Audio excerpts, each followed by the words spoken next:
Hello everyone, Hi everyone. and welcome back to another episode with us at Chapters In the car. And it's raining again, so if you can hear the rain, that will be why. We are very cosy in here, and it's going quite dark, so we're a little bit Yeah. worried about the lighting, but we think the information is more important, so bugger the lighting. We're battling with all the elements today. We're just saying how we really need to get some better equipment, but that will come with time. Yeah. So what we're discussing today is what it means to us to follow your excitement. You hear a lot of time when you're listening to different channels like Abraham Hicks and Bashar and Seth and some of the others as well, how important it is to follow your excitement. And we thought it'd be really helpful to let you know what we feel that That was Will. someone wanting to have a little chat, what that means to us. Yes. So Liv, let's start with you. When I say to you, come on, follow your excitement, what does that mean to you? Has it evolved over time? In the beginning, did you have a thought process, or is it? I feel like I've not really thought about it in that way to be able to differentiate, but I do think when I think about follow your excitement, I always go to what will make me most excited to do. Will that be, I don't know, say if there's an option to go and do two things, which one makes me more excited? And I will try my best to follow whatever that is. Yeah. So do you understand why it's so important to follow your excitement? Yeah, I understand it, and I've had opportunities where I've followed my excitement, and I've gained from it because of that. It can be challenging to know to follow your excitement with full trust, because sometimes you have no idea why one thing is more exciting to you. You know, when you're battling with like deadlines and things like that, and you feel like, oh, I really should do that because I feel the pressure from that. But then you've got the other option which excites you more. You should do what makes you excited by the law of like the things that Bashar says, and I think sometimes that is a challenge for me and also probably other people, because it's like, but what do I do? But then maybe Bashar would say, I don't know, like I suppose if you're trusting the universe and you're letting go of the expectations of outside sources and all that sort of stuff, then I suppose the job would be to remove the frustration around the deadlines. Would you say? Yeah, I mean, I think that what I've learnt from it is that I was never told all my younger years and up till now, and I was always wondering what was the best path for me, and how do I know, and how do I get the best out of my life. And it was so refreshing to hear that I have my own internal guidance system, and my dreams and the things that I get excited about are my signposts. And that was just so exciting because it makes everything so much more simpler. And then I started asking myself, there are days when I think to myself, oh, I don't really know whether I want to go and watch an episode of a certain program I like, or whether I'd like to go in the hot tub, say, that type of decision, because both of them are exciting to me at the time, and I really don't know which one's the best one. And then I heard Bashar say, if you're not sure and you're in that position, just flip a coin and say heads is one choice and tails is the other. And if it lands on heads and the choice that is, you're a bit like, oh, actually I would have still preferred to watch the episode on the TV. You know that then that is the one that you really want to go for. So that was another really good tip that I thought. Yeah, I think when I heard that help. from what Bashar said about follow your excitement, and like sometimes you have got times where you feel like, well, that would excite me, but that also would excite me, or you really just don't. Sometimes it's like you're in a situation where you want to do something with maybe a friend, or someone's asked you to do something, and it's like, I really want to do it, but I don't really want to do it, but I also don't want to disappoint them. Or I guess like then it's really like listening when you've got like, you're a bit stuck, like you don't know what the right thing is, what will excite you. Like, I do want to do it, but I don't want to do it to maybe that extent or whatever. And I think that's when it can be quite hard to really listen to really what does excite you. A thing I also find a little bit challenging with it all is when you've got the difference between what you should, which I know is like you shouldn't have to do anything, but I suppose when I am going back to say deadlines or working out, what might feel not so exciting in the moment can turn into something that was really good and beneficial for you.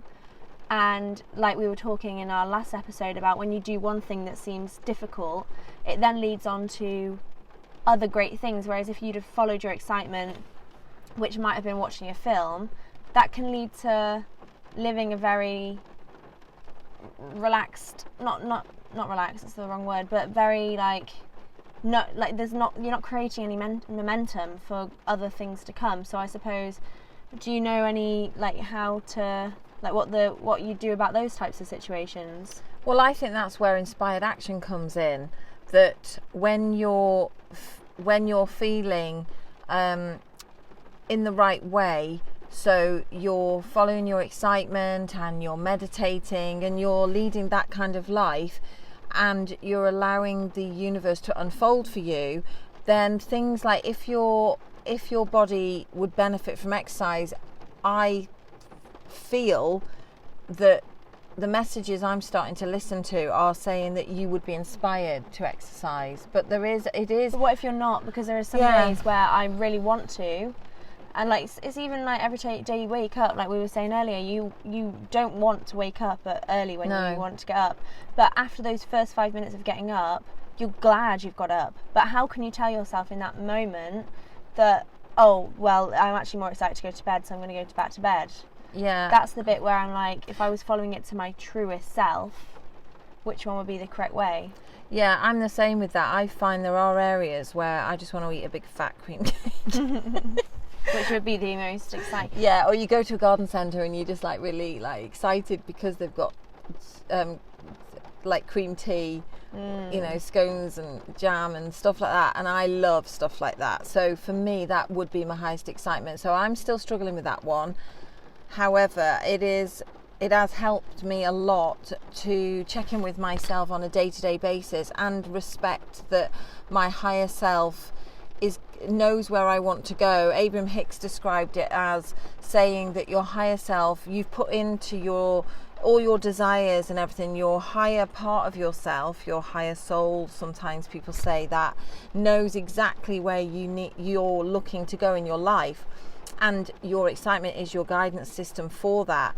And understanding that has really helped especially when I'm speaking to, say, young people who don't know what they want to do with their lives. And I say to them, what are you excited about? And it doesn't have to be a career, because quite often young people or anybody they don't know what they want to do. I don't think even now I don't really know what my next 10 years is going to look like.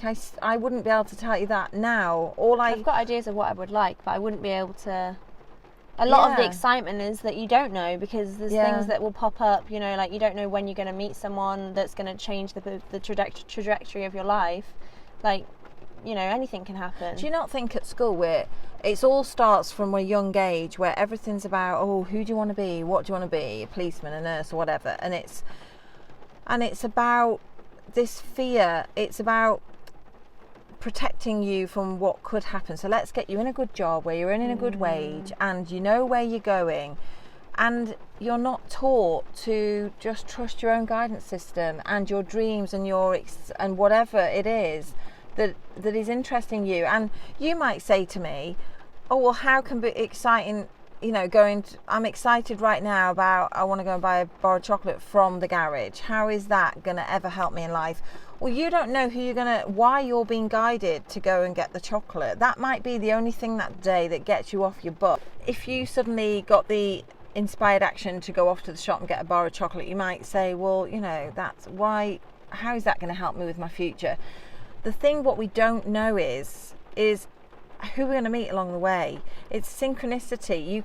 That desired action to just go and get the chocolate is that very thing that gets you off your butt that day and gets you moving from sitting on the settee. You follow that excitement, you go off to the shop, and along the way you might meet somebody who or someone might have dropped a bit of rubbish that's got an advert of something for you, and so it really doesn't matter what the excitement is, because you don't know where that's leading to. All I can say is I really do believe now that any form of excitement, whatever that may be, is in the direction of your best path. And if you're following your excitement, what I do think is that you're on your optimum path for your life. Yeah.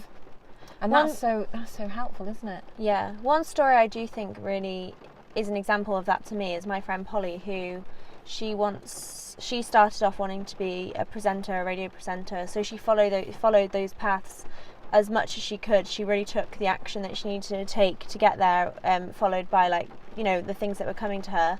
And then along the journey, she realised actually that's not the route she wants to take. And then she came across producing, and now she's following that. And I think sometimes we think that we should have the answer and the end goal right in front of us from the beginning, but actually from other people I've seen and stories I've heard, I don't think that is it. I think you have to, like Mum said, follow it until the excitement's gone and then move on to the next thing, and other things will come up in the path. You will learn things that might change your choice or not, or you might have a goal that might stay with you forever. And I think it's deciding for you what feels right, and I think listening and really being in tune with what your body's telling you, your excitement's telling you, is the key. And yeah, I think once you do that, once you do that, then you just got to trust that the universe is going to bring the right things for you. Yeah. I think a lot of us lead our lives on trying to be able to answer the question from older meaning relatives who are so used to living their lives with the answers of what they're going to do, what's going to bring them the next paycheck, or how they're going to afford a house, and everything's geared around that. And then you find so many people later on in their lives are either depressed, feel that they haven't lived the life they wanted to, because it's all been fear-based. It's all been, where's that check, or where's that wage slip coming from? You were saying before about we're not taught it, but I don't think no one's taught it. So how is that going to be implemented into our life when no one has been taught it? And I think that's something that we've learned for ourselves. We've gone and found that information, and I think having experienced times like that's been a key example of that. I think that's where we've started to really implement it into our life and seen results. But until someone tells you about it, you are with everyone else that's following the fear. You watch the news, or you go on social media, and everything's so fear-based, without realizing there's other, the universe or whatever you believe in, whether it be God or whatever, it has your back. It wants you to do well. You're not meant to be life's not meant to be all good. You're never going to have a life of all success and happiness, and you never get upset ever, because that's not polarity, as you like to say. That isn't what life's about. You're meant to have the ups and the downs, and everything's meant to be an ebb and flow. That's just the way life is. We have the winter, we have the summer, we have cold, we have hot. We have. How would you know, for instance, how would you know what kind of temperature you want to be if you've never been really cold and you've never been really hot? You don't know. By experiencing those two polarities, you then know where you then get the feel of, I don't like it too high and I don't like it too cold. So life is about that. It's about having light and dark, polarity, teaching you where you sit, what you feel. Yeah, because you always hear people say, I want to be happy, but that's, for one, not an ultimate goal. You're never going to just be happy. You're going to, like I said, life's about the ups and downs. You have to have a bad day to have a good day, but using your excitement and things like that, you can find a route that actually ignites your soul. Also, one thing with all this, I feel like it's kind of teaching me is I heard it on TikTok. It was saying how people always try and make their life amazing, when actually we should just try and make today amazing. This is the moment. Today is all we've got. Now is all we've got. So we shouldn't focus about in a year, let's try and make this year amazing. Obviously that to an extent you want to have that as an overall figure, because like, as much as I'm saying this, I still want to work towards bigger goals to get somewhere. But also, like, focus on the small moments. Like, have that cup of tea and really enjoy it with a nice biscuit if that's what excites you. But also, I think, going back, actually, reversing to the time when I was saying about how do you know about whether something's good for you, because like going to the gym, it's in the moment it doesn't feel nice, but afterwards it's such a big reward. I think maybe there is a bit of self-reflection maybe that you need to do in that moment of going, but will this afterwards make me feel good? Like, because eating a massive cake might feel great in the moment, but for the rest of the day you're going to have that same reward all day. Whereas sticking to your inner goals, whether that, like, going back to the working out, sticking to what might feel uncomfortable in that moment, making yourself work out, that's going to give you a full day of feeling that reward of the endorphins that you get from working out, but also just knowing that you've stuck to what you said you were going to do in itself is a reward. So maybe you do have to go and be a bit more strict on yourself, like the parent. You've got that chimp brain. The book called The Chimp Paradox, talking about the chimp brain and your brain. And sometimes you do have to treat that brain side of you being like, eat the cake, when you're trying to eat healthy. Sometimes you do have to go, no, I want to have the bigger picture, so I'm not going to do that today. Yeah. And I think that, I do think it's looking at yourself and thinking, well, I've followed that thing that I like to do, eating the cakes whenever I want, and it's not giving me the results I want in my life. So here is the time where I get to challenge myself and see if I can retrain myself, and it's working with yourself, it's discipline. But I don't like to use just discipline on its own, because I think we've all tried discipline on its own, and there's more to it than that. I think it's something I'm exploring at the minute. I suppose you could live a very disciplined life and still be unhappy, and not. You can have you can be really healthy, and all the goals that you wanted you could have achieved. But if you're not enjoying the everyday, day-to-day life, there's no point in being disciplined, because it's not giving you any excitement in your life. You're probably having a miserable life. But if you then went the other way and had an all eat everything, do everything I want without any feeling like restriction, because that's what is your best intention, then you're going to be miserable as well, because you're not feeding your soul with what makes you feel accomplished in life. Yeah. So it's like a middle ground is probably where you need to find. I think one thing that I've found quite helpful learning about as well is that nothing's right and nothing's wrong. That who are we to class? Say, I'm trying to think of an example. Say if your car broke down, you're driving along and your car breaks down, and you then go into this state of this is really, really bad. But then somebody comes along that you might meet, maybe they know somebody in the TV industry, and they're chatting away to you, mending your car, and then they say, oh, well, my sister, and I know that they're looking for an actress, and I know that they want someone with brown hair, blah, blah, blah. Next thing you know, you've just landed yourself a really good role, and who are you to say that breaking down was a bad thing? But I've noticed, it's like we classify things as that's bad, that's wrong, and that's good. But something good can happen where you have, I'm trying to think of good examples, and I'm struggling with it, but say a good thing happens, we go on a holiday, we win a holiday even, and we say this is good, and we go on the holiday and we break our leg on the holiday, but then again you can't really say that's bad either, because you don't know who you're going to meet and what's going to happen on that journey either. So who are we to say something's really good or something's really bad? It's just all experience. Yeah. And now, since I've learnt that, I've had things happen that would have that if they'd happened, or when they happened when I was younger, I would have started to allow myself to go down the feelings of, oh God, it's happening to me.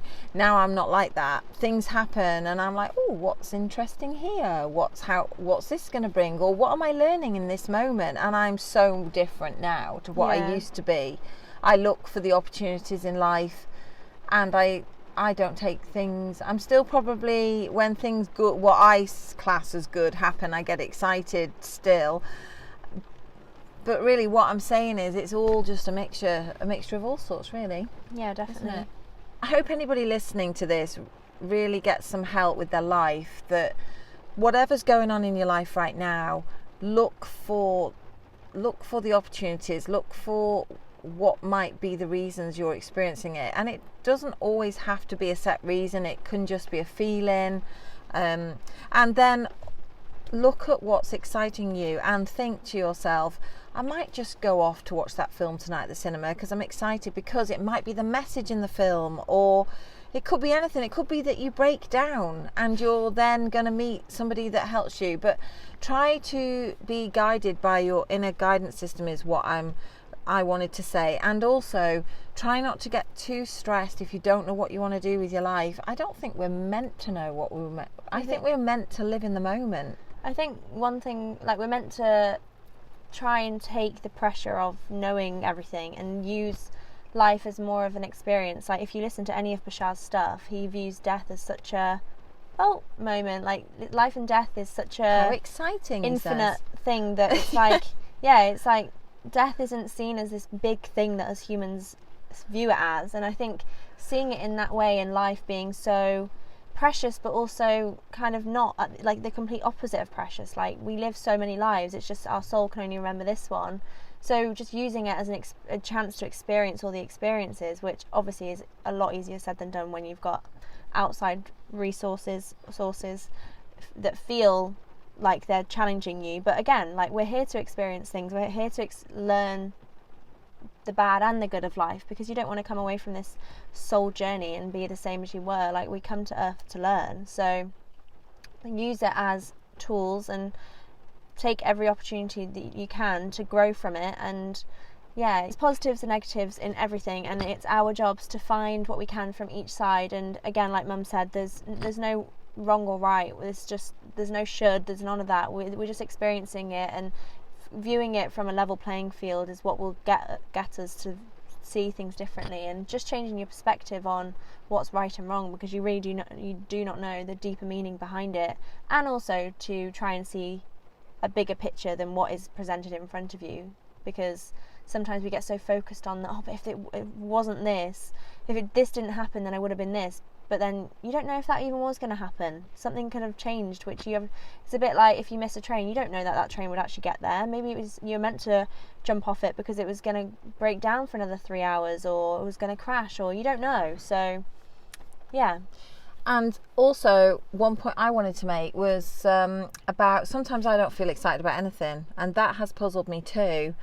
And now I think to myself, maybe that's a time for calibration, and it's okay not to be excited in the moment. This is time for you to check in with yourself in a neutral state, have a bit of time for yourself, do whatever you are inspired to do, whether that be sleep a bit more and re-energize, or just do whatever you fancy, and you will be guided by your excitement again. So take the pressure off and allow for those moments of neutrality where you're not quite sure what you want to do, and that's okay too. Yeah. So we hope you have a great week getting to know yourself in a different way, with being a bit more aware of what's going on. What are you feeling? Your thoughts and feelings are your guidance system. So we hope you have a really great week, and have fun. We hope you have a really good week, and we urge you to pay attention to things that you see or would usually see as a negative, and maybe see if you can change your perspective on that, and come back to us with some of the discoveries that you find. Yeah. Sorry, just to add, I'm also posting now on TikTok. My thing is _Olivia Butler 6. So if you want to check out some of my videos, please comment on them and help me push the information, because I'm using it as another way to get out more information. So it would be really nice to see everyone's support over there. Our aim is to help you live the best lives, best chapters possible, along with ourselves. Yes. Thank you for listening. Thank you. Bye-bye.